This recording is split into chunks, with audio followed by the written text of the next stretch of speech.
Welcome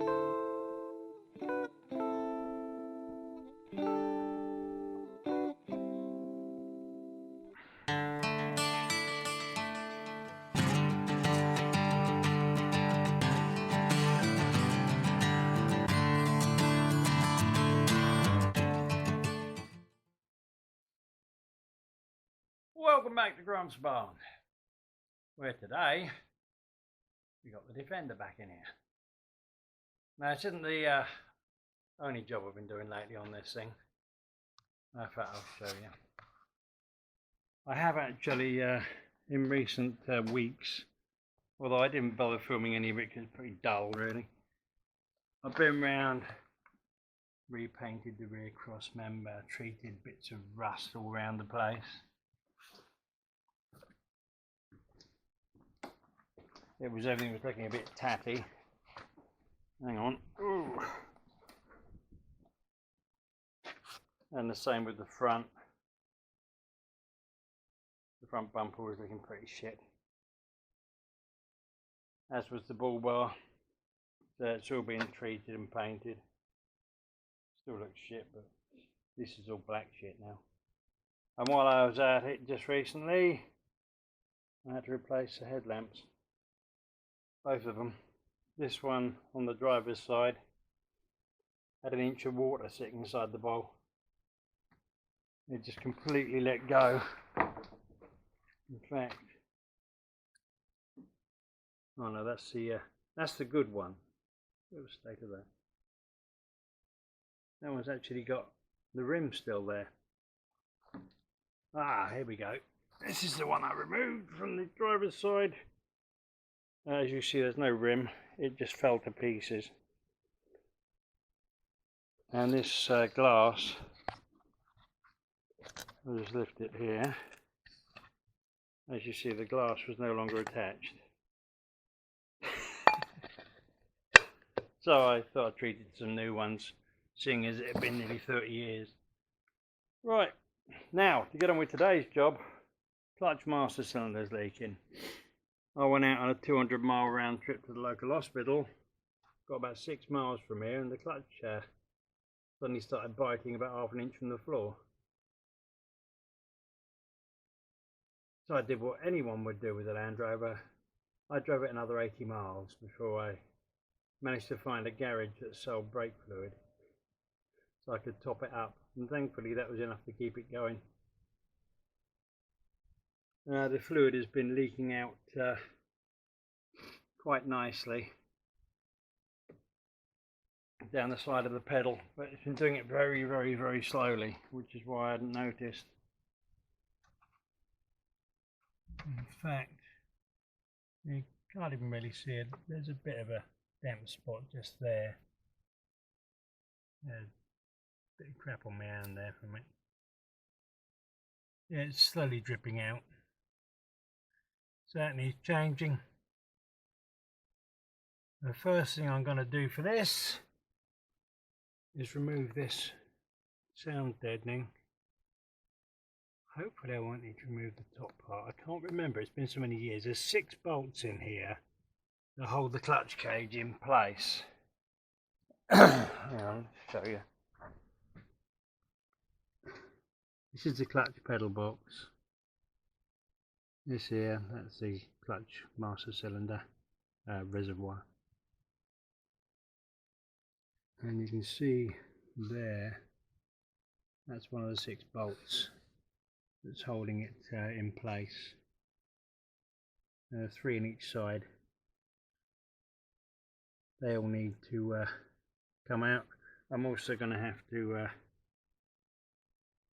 remove the air filter, just to make a bit more room for getting this bloody thing out when I've released it.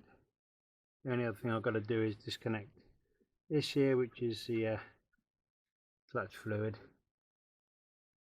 Goes down to the slave cylinder on the engine or gearbox.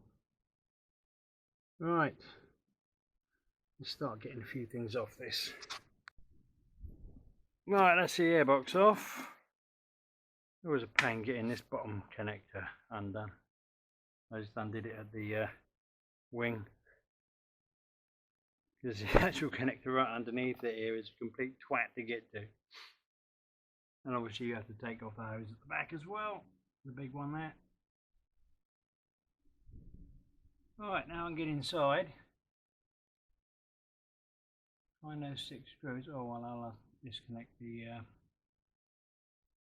clutch hose while I'm at it as well.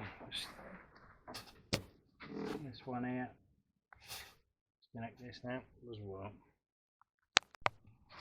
Right, now here we are inside. This is the clutch pedal here. Oh, we're running out of light. Bloody thing. And you've got one bolt there, one there. Where's the third one gone?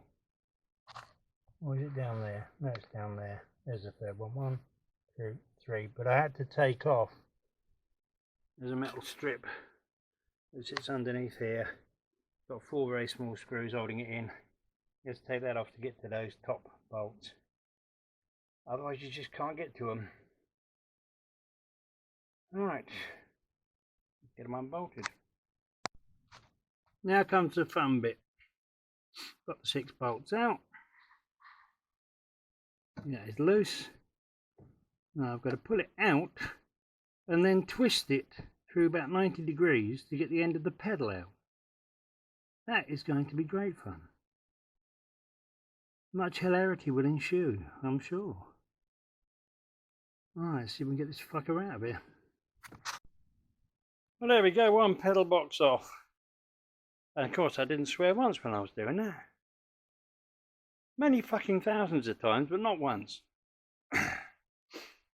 Yeah, you have to twist it round. This top end here twists round to the right. And creating free space to do that is not easy. Because then you can waggle the bottom end of the clutch pedal out. And everything else just gets in the way. It's actually surprisingly good condition, this, considering it's a 30-year-old vehicle, or nearly. I'm impressed. I have to give it a clean up and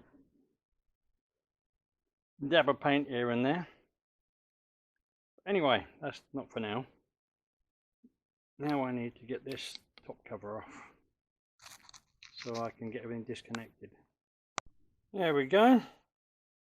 Top cover off, and even actually the rubber seal on there. I put that on there 20 years ago. Still in one piece. Can't believe it. Because the last time I touched this cylinder, this slave was 20 years ago when I put it on. Because the old one, that only, well, it would have been just under 10 years old, decided to fuck up. Yes, it was great fun doing it then, I remember. Right, big pain in the arse now. I've got to get these nuts undone, especially this back one here. It's got to come undone. Bit of a twat to get at. Should be a 13mm, I think. And then I've got, you've got a nut and bolt, top and bottom, to hold this master cylinder in place. So I've got to undo this nut on the back of here first, and then I can undo these nut and bolts on here. These adjuster ones here don't need to undo those, because when this is off it will just slide out through the arm here. That is the top of the clutch pedal, that bit. Right, here we go. That's those 2 bolts undone. They're a complete and utter twat. You just can't get to them very easily. It's even more of a twat when you come to putting the nuts back on the inside. Nice job. Yeah, I remember that. Right, now that's done. This, because I've taken the back nut off the end of it, we'll just slide out of there with this. But before I do that, I'm going to take out this adapter, because I need that for the new cylinder. And that adapter should have a copper washer underneath it, which I will have to re-anneal. I can reuse it because the new kit doesn't come with one. And there we go. That's one adapter out, complete with its copper washer, which, as I say, I'm going to anneal. Just heat it up till it goes nice and red, and then let it cool down. That gives them the shape back again, so they can be reused. Just got to pull this out. Pain in the arse trying to do this one-handed. Now I'm going to need both hands for this. It just slides out of the end. Oh, no, there we go. And there's, yeah, that's been leaking like fuck in there, soaking wet.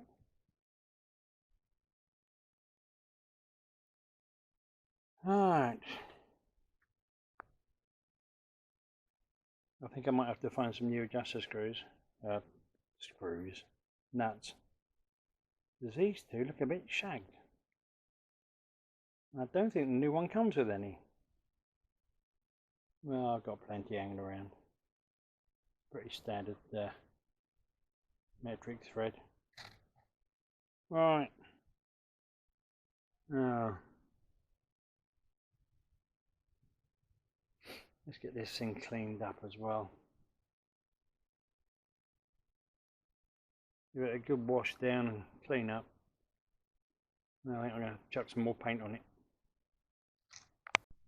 There we go, all cleaned up and rust treated.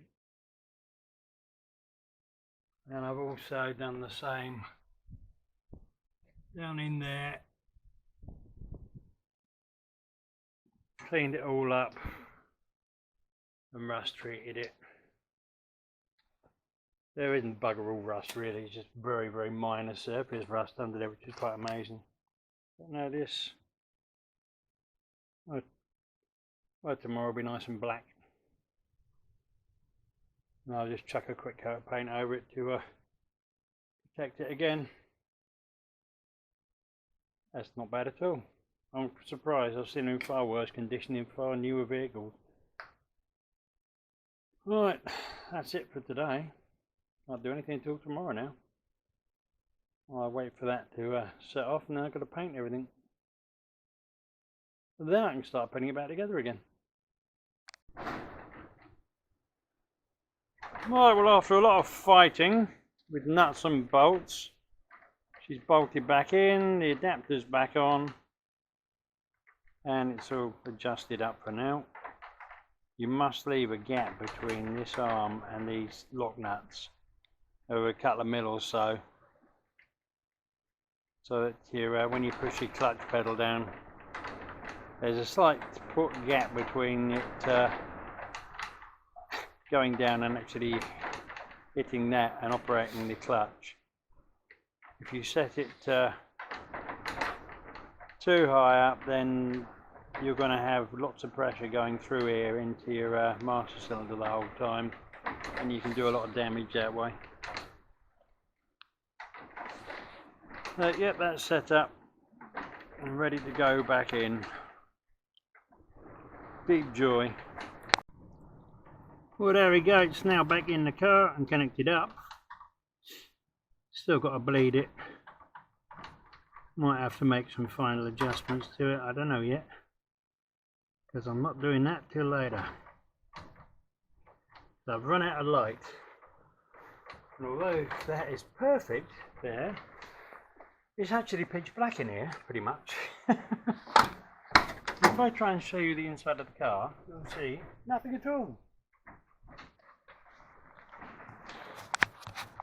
Whether you can see me or not, I don't know, because this thing yesterday washed me out like buggery. I looked at the footage earlier. Well, anyway, that's it for today. I'll see you tomorrow, or in a second. I can't see what I'm bloody doing up here.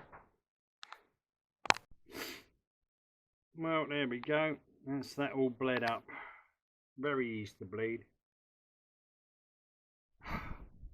I just use, I used to use the old method of pumping it and what have you, until Mike at Brittania Restorations showed how easy it was to gravity bleed these. All you do is fill the pot, open the bleed valve on top of the slave cylinder down there, and let it trickle out.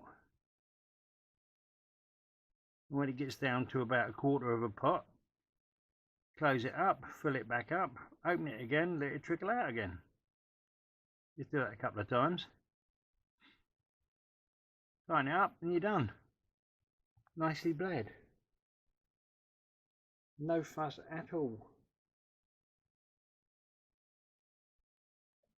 You might need to pump the pedal a few times before you get started, just to get some pressure in the system. Obviously once you've filled it up with fluid. But once it's started, that's it. Bleeds itself. Wonderful. Right, now all I've got to do is chuck the air filter back in and put the trim back inside, which is going to be fun because I've got fuck all light again. The only pain in the arse about living up here this time of year. I don't know how much of me you can see because it's pitch black in here again. Pain in the arse.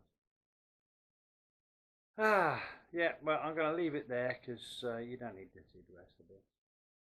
So it's just fighting with the air filter to get both the hoses connected back on that, clamping it down and putting back the trim inside.